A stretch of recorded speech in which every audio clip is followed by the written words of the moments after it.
Welcome to today's Avasta's webinar, How to Build for Your Winnable Addressable Market, also known as WAM, hosted by Edgar Baum, founder of Avasta. At this time, participants are in listen mode. Only if you have questions, please enter them in the Q&A chat box, and they will be answered at the end of the presentation. We are also hoping that we're going to leave the call open for questions, and please feel free to ask any questions at the end as well. It is now my pleasure to introduce today's host, Edgar Baum.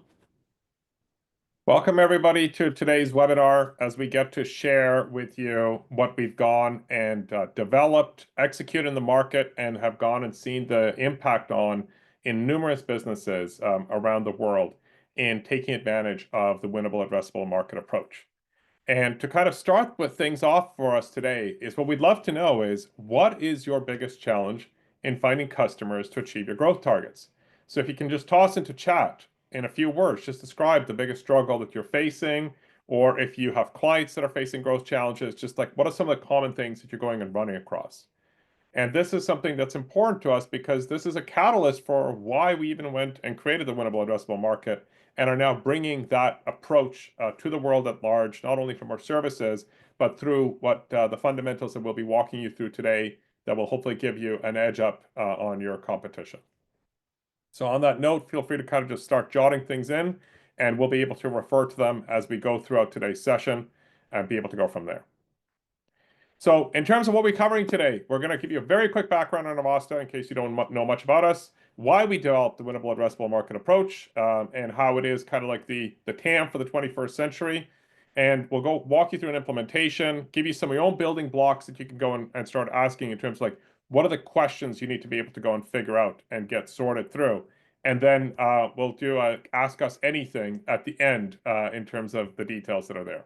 So jumping right in about Avasta and who we are. So we find the insights that matter to realize your optimal strategy. And what we mean by that is that we are in a very competitive environment today. We have organizations and going and using AI to go and gather insights on the market, whether it's accurate or not, to be able to go and get a leg up on the competition. We have instant gratification in terms of information being able to be circulated. We want to be able to make our decisions that matter. We want to find the next $1 billion in opportunity that is there. And it's actually becoming much harder the more complex the world is, even though we want simplicity that's in it. So our job is to be able to bring that expertise to you. So, what is it about us that we do? So we focus on profitable growth and helping our clients identify that so they can maximize their business value. And we are at the intersection of end customer insights, deep financial data analytics, and strategic valuation. So we're always looking at like, what's the future like? Why would it be this way? What is that value for you? We also financially understand the buyer demand that is there for the companies or individuals that you're trying to sell to. We know how to integrate data across functions within the business and be able to tie together to financial and legal elements, not just from like a consumer or customer insight standpoint. And what this does is our clients get this unparalleled market understanding. And today you're going to be able to walk away with a bit of that capability for yourself as well by the end of today's webinar. What we also look at when we get engaged is, what are clients trying to achieve? So we're typically brought in when people are trying to optimize their go-to-market strategies. People don't have unlimited budgets. So that is a big constraint. We thrive under constraints. And that's what we'll be able to kind of give you a hint at today, how to make that happen for yourself. So we look at identifying the most profitable opportunities and aligning leadership on a single strategy so that they're clear on how it can drive their valuation objectives, whether it's to raise money or exit or go IPO.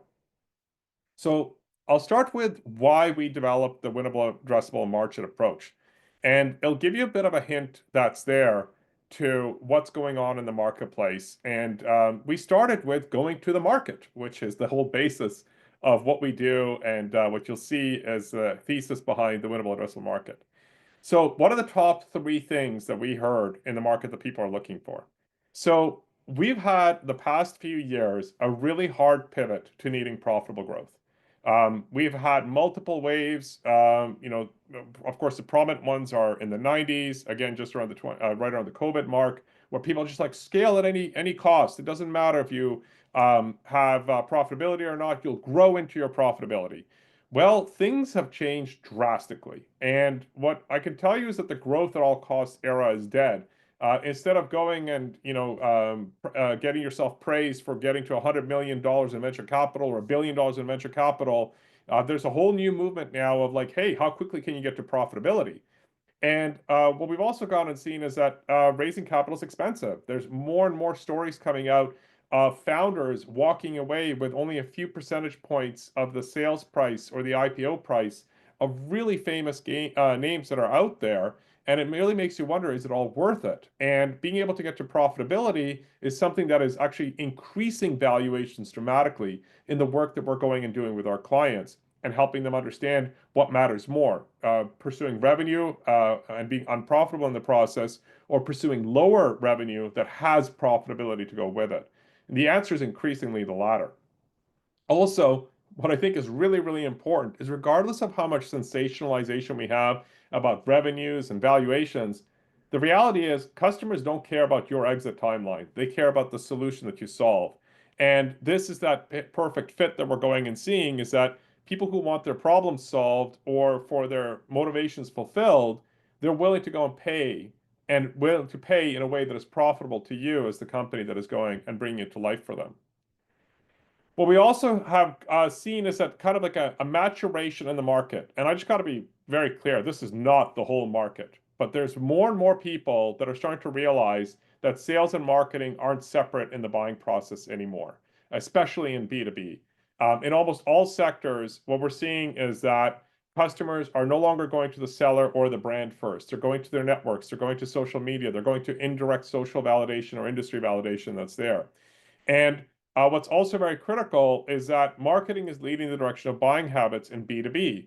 What's that? What do we mean by that? Well, in all the B2B work that we're running across, the marketing connection stays constant, even when there's a handoff to salespeople. And what does it mean from a consumer standpoint? Well, in the consumer standpoint, it means that even after somebody becomes a consumer of your product, the way that you curate the value proposition in the market through new content or the engagement of other people creating content on your behalf becomes really critical. And that is increasingly more and more of a marketing function inside organizations. So what this results to is that marketing now owns the majority of the buying process, and most companies are actually not set up to do that successfully. And what's really odd is that most marketers don't actually even know how material they are in the revenue success of their companies, but that's for another conversation. The third thing that we're going and seeing is that people are starting to realize that the past is no longer a predictor of the future. Now, I got to really emphasize this. We had decades of evidence of the past few years being pretty accurate of what the future was going to go and look like. The pace of life was slower. We actually had much more homogenous customers. We didn't have the fact that the news could change multiple times throughout the day, or that products could change multiple times throughout the month. So we're now in this era where things are moving so quickly that you actually need to understand where is the demand coming from and why. And then are you in the right place in the right time, or can you get yourself to the right place and the right time to take advantage of it? And what this also gives rise to is the recognition from a larger share of the marketplace that time lag from execution to revenue is real. There's this weird phenomenon that we've gone and seen for decades where people expect that when they go and spend money, that they should go and see revenue and product sales to kind of come very quickly thereafter. And that is an illusion that was created by the origins of data collection and gathering that we went and had. You went and had large companies that could go and put something on sale, and then the details from Nielsen or other data aggregators would show up a week later and said, hey, you spent more money on marketing, or you went and spent more money on promotions, or you went and had a sales effort, and boom, your sales were there. Well, that era is dead. You got to understand, where's the customer base coming from? Why are they sticking around? Why are they ignoring the sponsorship or promotion or incentives that is coming from your competition? And what can you go and do to be able to be that wedge in the marketplace as well? And that's going to be a big part of the theme that we kind of go through today. So in response to these three things that we've been working on for years, we went and took our expertise in integrating data from disciplines and weaving in the financial and weaving in the customer demand to go and create WAM, what we call the TAM for the 21st century. And this is the ability for companies to be able to segment the market demand based on the ability to serve their wants and needs. So it's finding who actually wants to buy from you in a way that will make you money, which is very different from who wants to buy what you're selling, regardless of how much it costs. Many of us on this call probably wouldn't mind having a Ferrari at all, but are we willing to pay $250,000 for it? That's kind of like the piece that is very, very critical. So we're here to kind of go and help you figure out how do you know whether that is happening for your brand in the marketplace and how to manage expectations around it. So TAM is a 25-year-old addiction to big numbers that often lie because these are always very rough estimates. And because they're so big, they look really plausible. And I got to emphasize this. TAM is 25 years old. It was created by McKinsey and BCG out of like a collection of papers just at the turn of the millennium, when was the first time that we started going and seeing some really, really big numbers emerging in the original era of the internet. And where companies were coming out, they were IPOing with practically no revenue, but big business models. And these estimates were coming out as to how big they're going to be. Like pets.com is going to go and take over all pet stores in America, and that's worth tens of billions of dollars. And none of that actually came to life, but it was such an easy, addictive thing to be used to, and it's now become part of common lexicon. So it's not going to go away. But the issue that is there is that the lie is that anybody can be a customer, that are us as consumers or us as businesses can switch over at any time just because there's a new offer that's out there in the marketplace. That's actually not the case at all. So the other piece that's there is that a lot of TAM is calculated based on using maximum spend, not probable spend. So, people are going and saying, well, I'm going to go and sell my product for $100 and there's 100 million people that are going to go and buy it. So do the math, we're going to be rich. But that's not necessarily the case at all. And the goal here is to figure out, why is TAM always such a falsehood in going and giving promise to companies that they rarely ever hit or exceed. And what's also very critical here is that in using TAM, you assume too readily that your customers are the same, that they buy for the same reason, that price matters to the same extent for each of them. And that's actually not the case at all, especially as you start taking a look at what happens when you go to the customer and you learn from their perspective why they go and buy, what their motivation is, and you'll see some hints of it today. So here's the legacy of the TAM, SAM, SOM approach: the total addressable market, the serviceable available market, and the serviceable obtainable market. And they sound all these grand, large terms and numbers, etc. But let's kind of take a look at it. So one of the things that we present to our clients is about going and asking the right questions to inform your strategy. So we go and bring into our presentations with our companies and their executives and the people running their brand, what share the market is buying versus consuming. What share of the market that knows your company exists? What share of the market is seeking your version of the offer? And then what share of demand is it available for you when you have the competency to go and fulfill it? And then a really big one is when, where, how, and why is the market buying, and could they buy from you? And it's this last why part, which is becoming a real gap in a lot of organizations, as kind of like the basis of why the company exists is almost lost. And there's just this inertia that is going on, and they lose track of it. And we've done a lot of work with companies in bringing Winnable Addressable Market to them, where their revenue has all of a sudden dropped dramatically. And you go and discover that they don't know why it dropped because they don't know why the customer started buying. And they kind of go to the default that's there. Oh, it must have been price. But they'll go and discover that sometimes it's lack of innovation, or you stop paying attention to them, or worse, you didn't pay attention to them when they were complaining and they found somebody else. And then a key part is, how long are customers browsing before they give the buy signal? So if you're as a consumer, you go to a website and you're there for half a second before a pop-up of sign up for my waiting, newsletter, or buy a trial or promo is there. You're like, you don't even know what you've shown up at. Same thing applies to B2B. So we're here to really go and raise these questions about going and asking the right questions, and then from there, building the strategy for your business. So evolving from that macro view to one that is driven by these questions that can be executed on by your business is critical to optimize what you're doing. So what is winnable addressable market? Well, it's the segment of the total market that is at the intersection of the winnable market. So these are people who will buy what you're selling at the right price. They recognize you exist, but not necessarily profitably. What you then have is you have the valuable share of the market. These are the valuable customers. And this is what a lot of people actually want as their customers. They're like, oh, we don't actually want to sell to everybody in the market. We want to sell to the big names or the high profile ones or the ones where we're going to make loads and loads of money. But so is everybody else. And somewhere in here is the winnable addressable market, which is the intersection of people that are valuable, meaning that they're profitable for you, and they're winnable, meaning that they'd actually buy from you. And being able to distinguish between the three, actually between the four, is critical because there's a whole bunch in the market that just doesn't care. And that's what we kind of get to. So let us kind of put this in another way. TAM is all the estimated spend in your category at any given time. This is people coming up with estimates of how much is being spent in your industry. Could be globally, could be in America, could be in UK, could be in Ethiopia, whatever it may be. SAM is the estimated spend in the segments that you're going and selling, but it's always kind of like your own estimates or maybe your consultant's estimates. There actually isn't a global consensus of how much is your serviceable addressable market. And then SOM is what you think you can go and get and you think that you're going to be competitive in. And these numbers are always kind of really big and they're used to go and raise money. They're used to go and promote yourself in traditional and other media. But then what you go and see on the winnable addressable market side is we actually getting rid of the dollars because the dollars are misleading.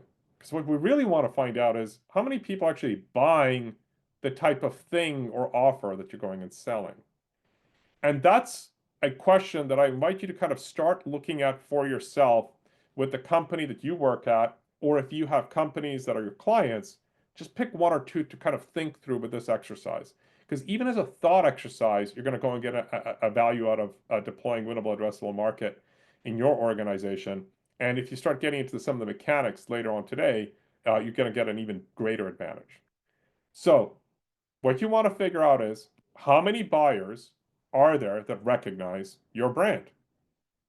This is where things get interesting because I hear all the time companies, early stage companies especially, going and saying, oh, our SOM is $10 billion because so many people want the latest widget or the newest, AI-enabled chatbot in their industry. Like, great. Well, how do they know to buy it from you? And then like, well, they know what they're looking for. It's like, great, but how do they tie it to you? What's it going to cost for you to go and get that knowledge out there that you are, in fact, the company that provides that widget or that, digital solution? The next thing is, another way to look at it is who's actually seeking your specific value proposition. Like this means that they want to buy what you're selling, the way you're selling it and delivering it. That is also your winnable addressable market. So it's not just looking at the valuable ones and the winnable ones, but it's also the ones who are actually wanting what you sell and they know you exist. Or it's not too expensive for them to know that you exist. Or if they know that you exist, it's not too expensive for you to get them to recognize that what you're selling to them is something that they're actually looking for and willing to pay for. So to put it simply, your valuable customers are seeking your offer and they're profitable. Your winnable customers are recognizing your brand, but they aren't willing to pay. And it can look so incentivizing to kind of go and spend money on marketing or on salespeople. It's like, we have so many leads, we have so many clicks, we have so many downloads, we have so many trials. But then when it gets to the bottom line, are they willing to pay for what you're going and selling? All of a sudden, people disappear. The earlier you're able to go and figure that out, the better you are. So what does this mean? Not all winnable customers are valuable to you. Like if we put profitable growth as the criteria that's there, you're not going to hit that threshold. Not all valuable customers are winnable for your company, right? Like just because they're seeking your offer and they are profitable doesn't mean that they will always buy from you. So this is another big illusion that is there from people, is that they think just because there's interest that they're going to buy from you. As running our own company and having many conversations like, oh, they love what we go and do. Doesn't necessarily mean that they buy from us. They just may not be in a position to. What I also want to emphasize, and this is really key, this is now hundreds of tests later since we started the company, your WAM is always a minority, the customer that is worth pursuing. At any given time, it is always the minority in this total market that you're trying to go and compete in. And the faster that you recognize that, the faster that you embrace that, the faster that our clients have recognized it and embraced it, the quicker that they've gotten to profitable growth. And it doesn't mean that you ignore the total addressable market. It means that you ignore the total addressable market when it comes to what you're executing on, what you're focusing on, what you're putting your dollar against. And what's also critical is that this audience is the one that is your profitable, ideal customer profile. This is where you're going to go and make your money. We've seen a lot of ideal customer profile estimates that are out there that are being made by organizations or people, and they go and take a look at internal data and they're like, oh, this is like what our ideal characteristics are of people who buy from us. And then they go naturally expect that to be in the rest of the market. But that's not always the case because it depends on how many are left in the market, how many of them will remain profitable with you. So there's a lot of these types of questions to go and ask, and we'll revisit this concept again soon. So I'll walk over to an example through one of the companies that we worked with that chose to implement the winnable addressable market and kind of went to it, and we'll show you what has happened with this company as a result. So here's an example of shifting from using TAM to inform corporate strategy, brand strategy, and valuation to using WAM instead. Global technology company, big imperative to grow over 16% year over year net revenue. There were significant changes in the competitive landscape. A lot of competitors had gone and merged. Some had gone out of business. A lot of migration to a service-like structure. And what had happened is that people like stopped buying products and they started thinking, I want a solution instead. And this is probably something you've experienced yourself, or you've gone and seen, other people or peers that have gone through the same experience. So how were they looking at the market before we came in? So they had, from third-party industry analysts, a TAM of $170 billion globally. Now, they were smart enough to know that they weren't in all markets and ubiquitous as a business. So they did a rough math and they came up with, well, we are competing in $90 billion in our serviceable market, but we have a really good product and we think that our obtainable market is $80 billion. Now, here's a question that I ask you. For a company with a $170 billion global market, they seem to be selling in more than half of it. How big is their revenue? They must be huge, right? Well, they're not. Their revenue was just under $1 billion when we started working with them. Yet all of their planning was at an 80x investment return. Like anything that they do should be able to hit $80 billion in spending. And that's a real problem because that's not really who your customers are. So we stopped with the dollars and we went to how many companies are actually exist that you're trying to go and sell to. And by the way, from a consumer point of view, it's the same principles, just switch from number of companies to the number of consumers, and you'll be able to kind of get to a similar type of head math and go from there. So what did we go and see? Well, going to the market, finding out from a accurate representative study of spending and competitor recognition and offer recognition, there was about 3.3 million companies that recognized the brand out of those 17 million. But not all of them were willing to pay. There was about 10% of the market that was valuable and everybody was trying to sell to them. Like, I mean, like everybody. Like you went and looked at some of the competitors and who they say they were focusing on. They fit the profile of that 1.7 million companies to T. So, and these are profitable buyers. And then what you want to find is what's the seeking offer. So the question now becomes, out of the 17 million companies that this technology firm could sell to, how many were in their winnable addressable market? So you could kind of look simply and say, oh, there must have been a good amount of it. Well, actually, there isn't. There's only about 350,000 over the next 3 years that we're probably going to consider buying from them at the price points and the value propositions that our clients had. So we've just gone from 17 million companies to being able to go and resonate with 350,000 companies. And this might seem depressing, but it's actually not, because it allowed them to very quickly figure out by getting all the information and property about these companies, what industries they were in, what was their buyer composition, why were they buying, why were they not buying from other organizations, et cetera, et cetera, et cetera, to be able to get to a pretty identifiable group. And just keep this number in the back of your mind, because we're going to show what happened to this company when we get into the mechanics. So we then took those dollars and we translated back to the legacy view.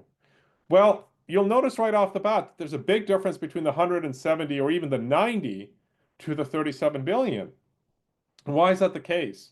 Because we actually went and found out from the market, how much are they planning on spending in the market that is actually relevant to our client?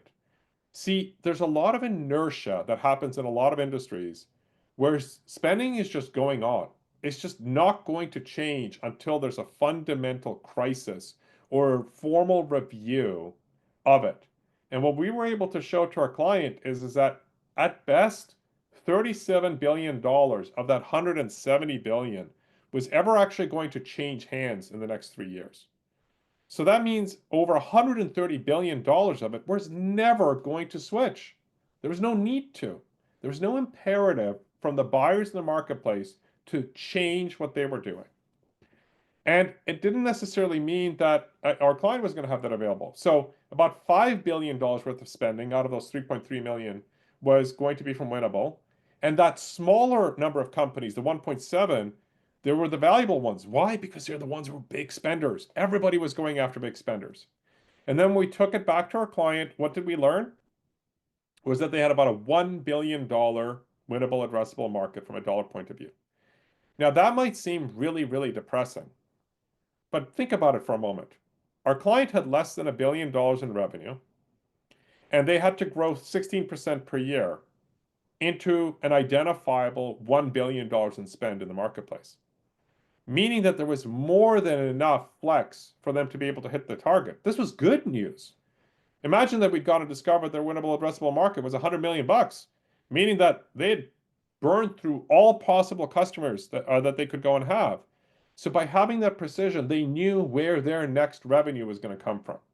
Instead of going and speculating on what they were going to get out of that 80 billion, they had a very high degree of precision.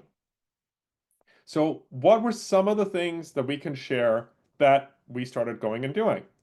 So this is a big difference that was there when we looked at how they were pursuing the market beforehand. So if they pursued the whole market as they already were, and we looked at their internal data, they were winning on about less than 2% of all customer engagement that they were getting. So let's give that a baseline value of 1.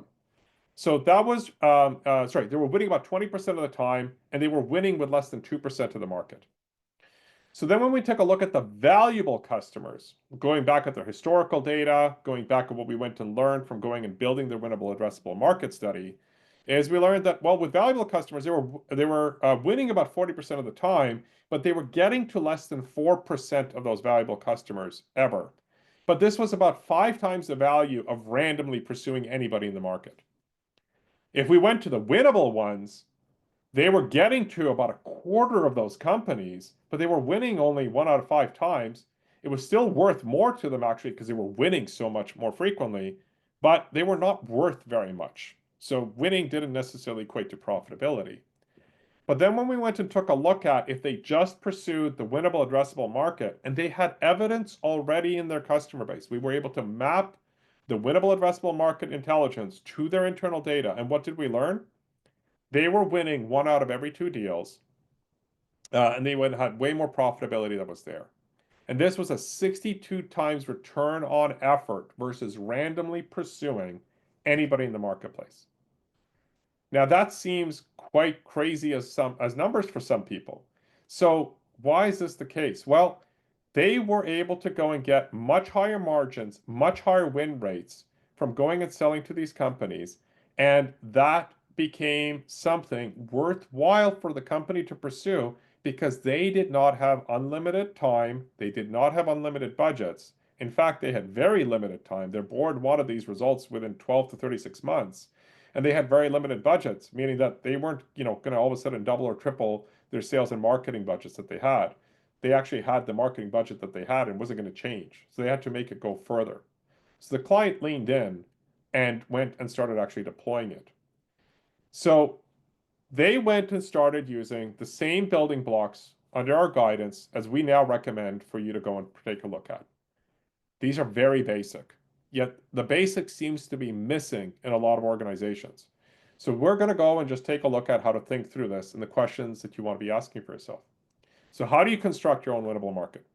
So the first thing that you have to find out is get away from the dollars and you start identifying how many buyers you can potentially sell to in the marketplace.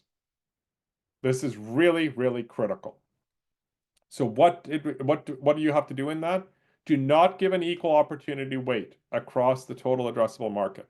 So these, for example, is the major sectors that exist in the total addressable market that have hundreds of thousands or millions of companies that are inside them. And if you go and say, well, each one of these is equal, and you go and spend your money and resources pursuing them equally, that's not the case at all. So what's very, very critical is you got to find out how different they are. So you want to figure out who is valuable for you in this marketplace. So one of the first places to be able to do that, you got to figure out as well, what's the difference between them? How many number of companies are there?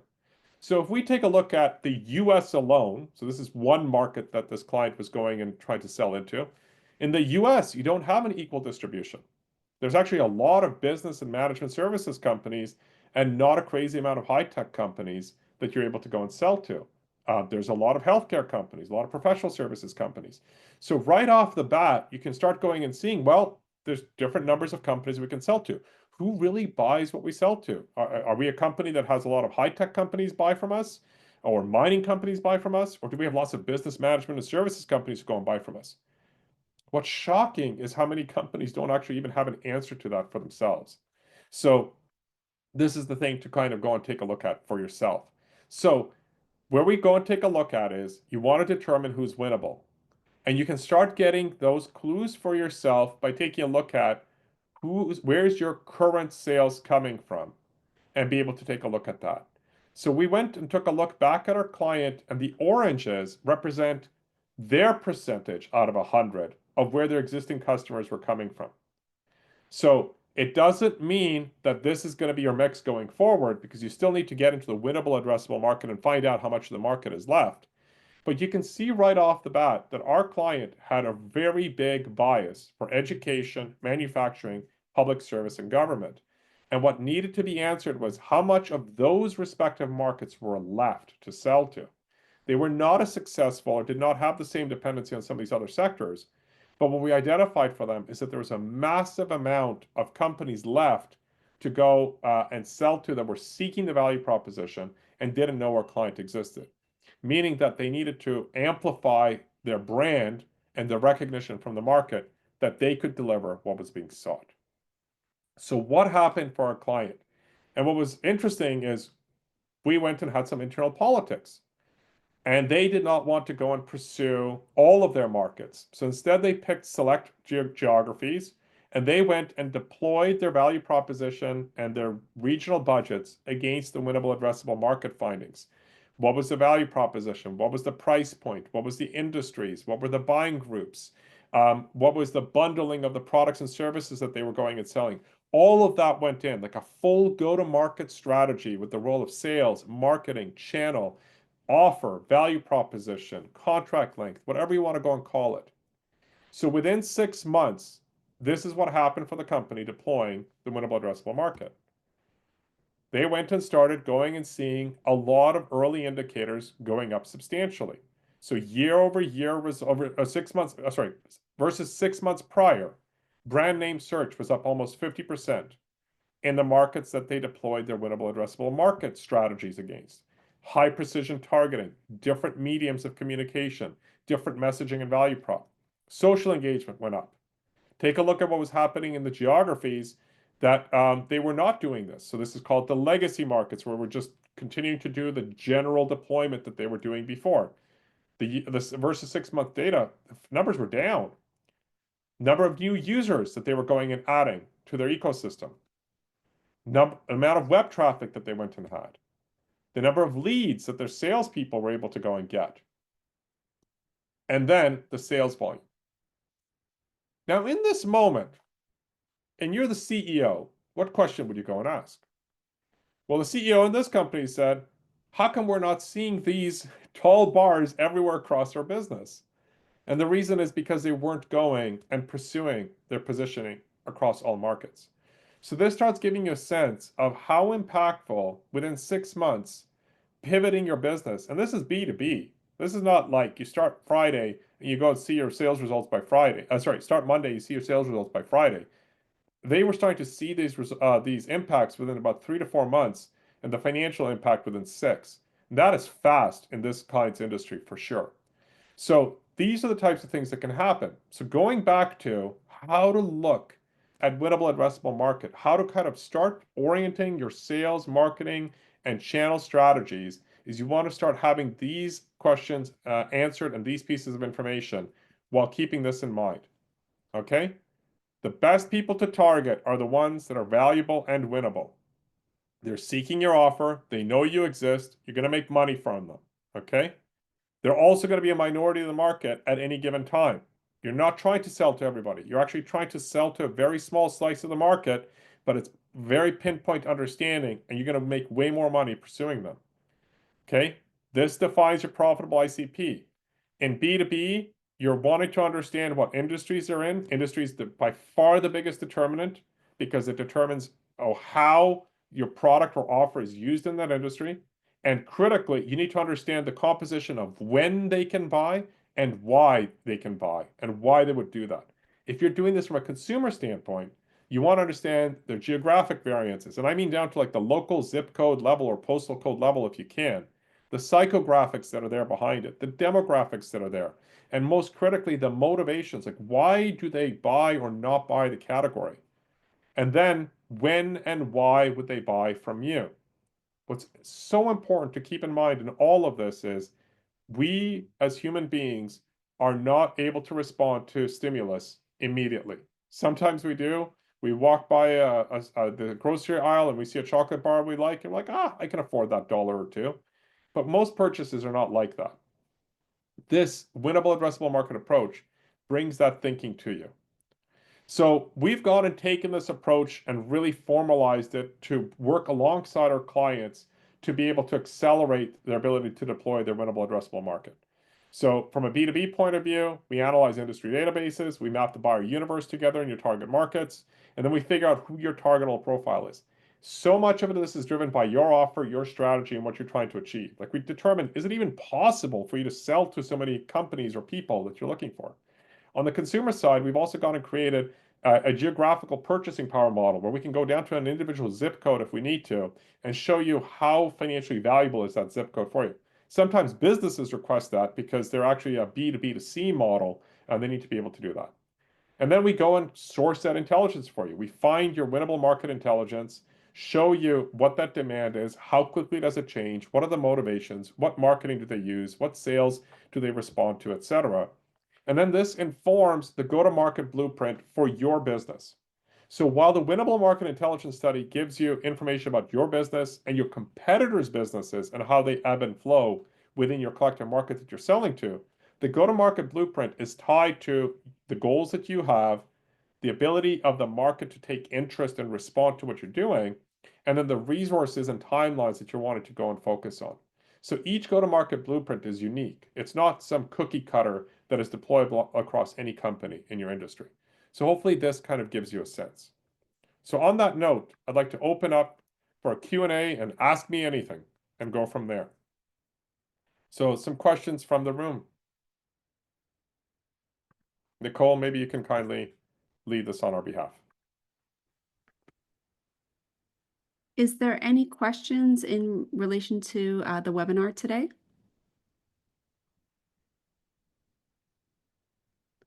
Edgar, maybe you want to talk about some of the problems that you've had. I know you've been on the road for the last 2 weeks in terms of some of the problems that people are discussing with you in terms of where WAM can fit in. Yeah, I think a big one that I'm going and seeing is around the use of AI. There's a lot of people that are looking at going and using AI to go and figure out, oh, okay, this is our ideal customer profile or ideal consumer persona to go and sell to. And it's an extremely useful first step, but then people are starting to go and make multi-million-dollar decisions against it, and then some of them hit the mark and they're lucky, and others are going and seeing that they're being absolutely burned. And reason why I think that is a useful activity to do is it allows you to figure out how diverse the wants and needs of the marketplace are. But AI cannot tell you where your value proposition is going to necessarily go and resonate with them, because it can't tell you the general awareness levels that you go and have in the market, whether the marketplace actually recognizes that you provide the type of thing that you provide, whether it's a product or a service or a solution that's out there. So that's a theme that we're seeing pretty frequently in the marketplace, is how to incorporate AI into it. And then another one that is standing out in a lot of the conversations the past few weeks has been around the financial potential that is there for companies. There's a lot of volatility right now that is going on in the world with trade policies changing and things like that, and people are trying to figure out, how can our companies or our brands kind of be resilient in the face of it. And in that situation, you want to find out who's actually wanting to go and buy from you. So I see a question here. How have interactions with VCs and how they might use winnable addressable market in evaluating investments in the future? So thank you for asking that. That's a great question. Um, we've had a lot of interactions with growth capital firms, private equity firms, and two things that has really kind of come up for them. They want to invest into companies that have a lot of growth and have a lot of potential. In fact, there's a really big premium that is being put right now on just growth in general. It's always been there, but today it's, I would say, even higher than before. And in speaking with growth equity funders and venture capitalists, their biggest fear is that they invest at peak growth, and then after the money's in, after they're out of the money. Okay, the business has the money, they're out of the money. Is that the growth slows down, stalls, or even starts declining? And what Winnable Addressable Market does, it allows you to figure out where you are in that growth curve. Like, are you coming in like on the way up? In which case, you've nailed it as a venture capitalist because you're going to continue to take advantage of the growth. Or are you at peak and you don't know it? So that's been a lot of our conversations with growth equity funds, private equity funds, venture capitalists, in terms of using Winnable Addressable Market to figure out where are you in the market? Are you the next big thing? Who are you going and winning that business from? So that's been something that they've really kind of clued into very quickly in using WAM as a part of their due diligence and figuring out, is this brand as hot as the founders say it is? Any other kind of questions or answers that's there?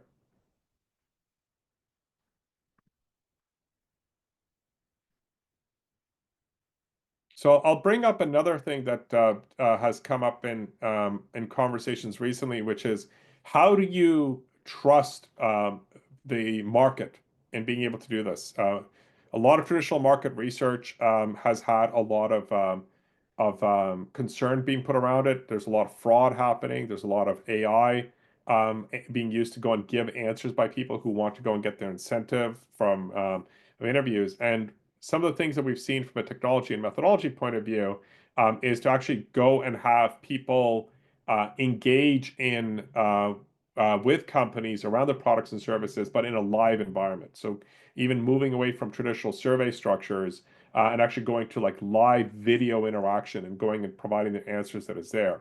And what that is going and giving is a lot more context in terms of how to think through this in the marketplace, and is trying to kind of increase the trust again of the voice of the customer that is out there.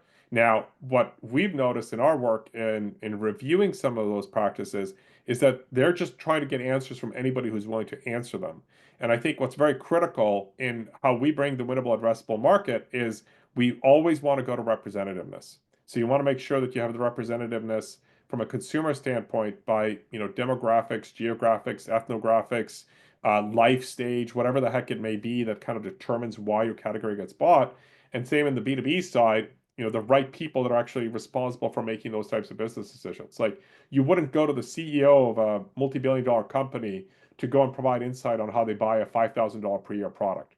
You'd be going to probably at the manager level to be able to get that. So really understanding the composition of the market is very, very critical as to how they buy as well.